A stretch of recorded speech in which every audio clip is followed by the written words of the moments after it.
Assalamualaikum warahmatullahi wabarakatuh. Selamat siang kepada Ibu Sekajati Pamungkas, selaku dosen mata kuliah ekologi, dan teman-teman yang berbahagia.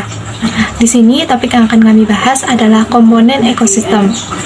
Adapun anggota kelompok saya adalah Muhammad Satria Rahmandika, Ernia Wahyuningsih, dan saya sendiri, Diah Anggreni Istighfarini. Baik, untuk materi yang pertama yaitu pengertian dari ekosistem sendiri. Ekosistem adalah hubungan timbal balik antara makhluk hidup dengan komponen abiotiknya dalam satu kesatuan tempat hidup. Komponen dalam ekosistem sendiri terbagi atas beberapa macam. Salah satunya yaitu berdasarkan sifatnya. Yang pertama di sini ada komponen biotik. Faktor biotik adalah faktor hidup yang meliputi semua makhluk hidup di bumi, baik tumbuhan maupun hewan.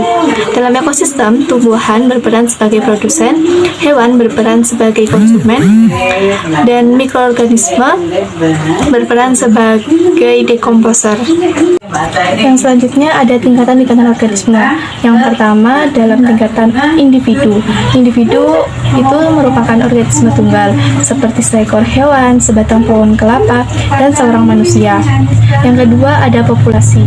Populasi adalah kumpulan individu sejenis yang hidup pada suatu daerah dan waktu tertentu. Yang ketiga ada komunitas. Komunitas merupakan kumpulan dari berbagai populasi yang hidup pada suatu waktu dan daerah tertentu yang saling berinteraksi dan mempengaruhi satu sama lain.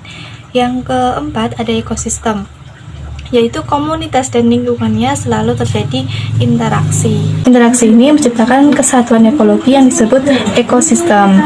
Selanjutnya di sini terdapat sebuah gambar yang menunjukkan kalau individu itu terdiri dari satu rusa, populasi ada beberapa rusa, dan komunitas ada beberapa macam hewan dan ekosistem yang terbentuk dalam biosfer.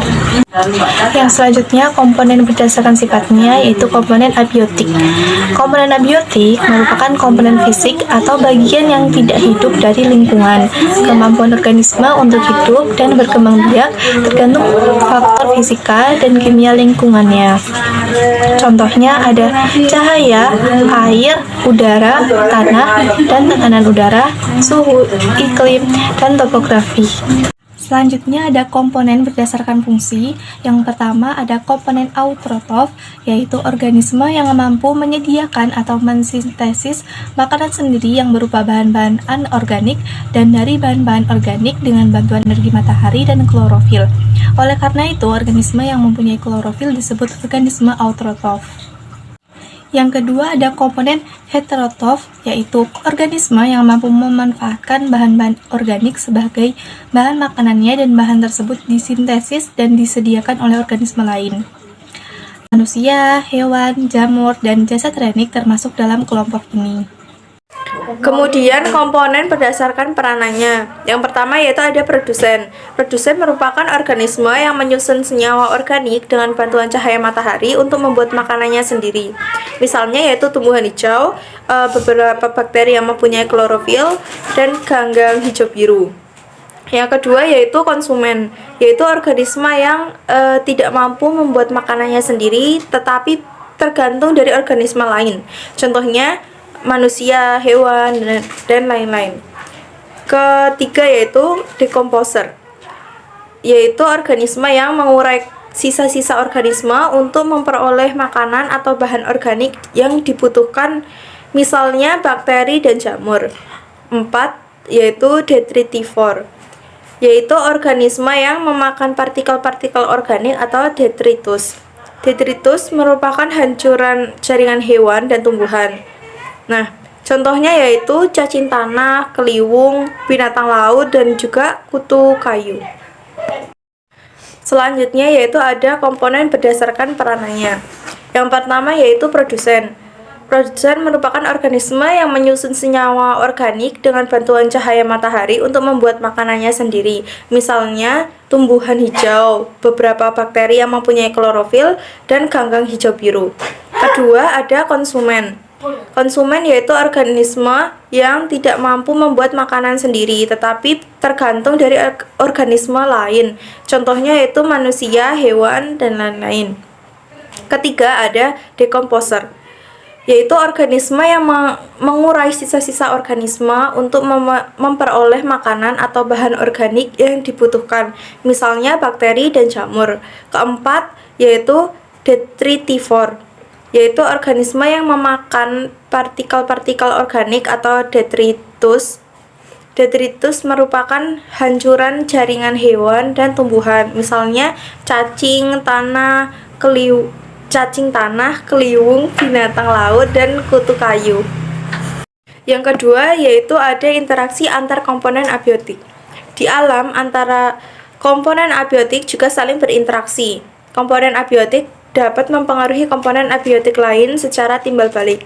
Proses pelapukan batuan dipengaruhi oleh cuaca dan iklim. Cuaca dan iklim juga mempengaruhi keberadaan air di suatu wilayah. Suhu udara di suatu tempat dalam kadar tertentu dipengaruhi oleh warna batuan. Kandungan mineral dalam air juga dipengaruhi oleh batuan dan tanah yang dilaluinya. Contoh lain, jika intensitas cahaya matahari yang mengenai suatu perairan meningkat, mengakibatkan laju penguapan meningkat. Dari peristiwa tersebut terbentuklah awan yang apabila dalam jumlah banyak dapat menghalangi sinar matahari ke bumi, sehingga intensitas cahaya matahari ke bumi berkurang. Di samping juga dapat menyebabkan air hujan kembali ke perairan. Lalu ada interaksi antar komponen biotik. Interaksi antar organisme yang pertama ada netralisme, yaitu interaksi antar dua jenis yang tidak saling mempengaruhi satu sama lain. Lalu ada mutualisme, interaksi dua organisme yang saling menguntungkan. Lalu ada protokooperasi atau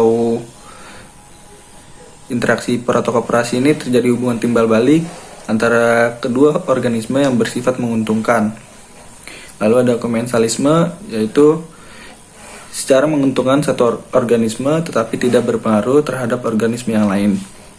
Lalu ada parasitisme, yang satu diuntungkan, yang satu dirugikan.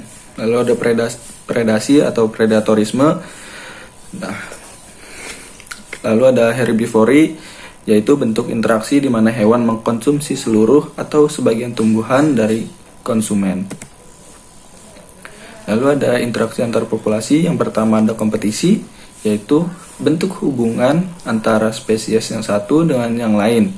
Jika terjadi persaingan di antara mereka, persaingan dapat terjadi karena faktor makanan, tempat hidup, atau pasangan hidup. Lalu yang kedua ada amensalisme atau alelopati, yaitu suatu bentuk interaksi biologis. Jika on, maka organisme yang satu akan untung. Dan apabila off, maka kedua belah pihak akan netral. Lalu ada interaksi antar komunitas, yaitu kumpulan dari beberapa populasi yang berbeda yang saling berinteraksi di suatu wilayah yang sama. Nah, interaksi rantai makanan dan aliran energi. Yang pertama, rantai makanan. Rantai makanan terdiri dari rantai pemangsa, rantai parasit, dan rantai saprofit. Lalu ada aliran energi, yaitu rangkaian urutan pemindahan bentuk energi satu ke bentuk energi yang lain, dimulai dari sinar matahari, lalu ke produsen, konsumen primer, konsumen tingkat tinggi, sampai ke mikroba di dalam tanah. Siklus ini berlangsung dalam ekosistem, dapat diartikan sebagai kemampuan untuk melakukan pekerjaan. Berikut daftar isi yang menjadi bahan referensi dalam materi kelompok kami. Sekian dari kelompok kami, kurang lebihnya kami mohon maaf. Terima kasih telah menonton. Wassalamualaikum warahmatullahi wabarakatuh. Sampai jumpa.